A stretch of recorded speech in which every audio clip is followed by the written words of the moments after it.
It is Friday morning, which is the time we hear from StoryCorps. This project is recording the stories of everyday Americans like Lillian Howell, who lived through the 1929 stock market collapse, which happened 79 years ago this week.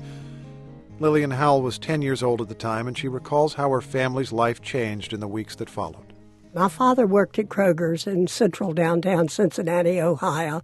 He got laid off, and we didn't know what we were going to do. We came up with this idea to come back to Virginia to live with some family, and we sold what household things we had, which was very few.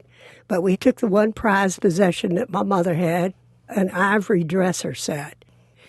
And it was a 3-day trip in that Model T Ford that Dad purchased with all the money he could get together.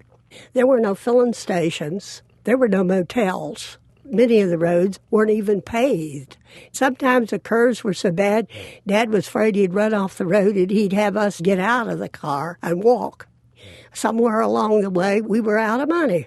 We found this grocery store, and they had gas. It was only 10 cents a gallon.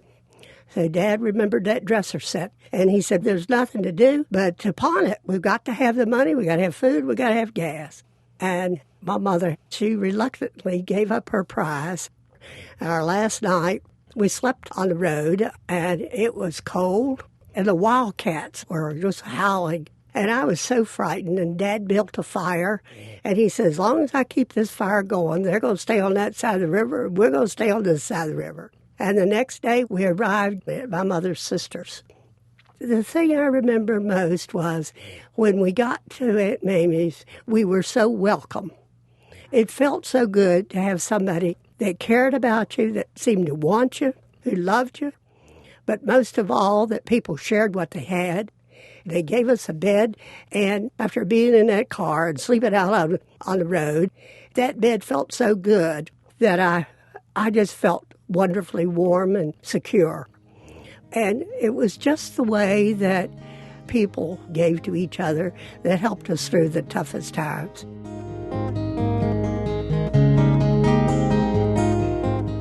That's 89-year-old Lillian Howell at StoryCorps in Roanoke, Virginia. Her interview will be archived at the Library of Congress, and you can find more stories from the project in the StoryCorps book, Listening is an Act of Love, which is now in paperback and also at npr.org.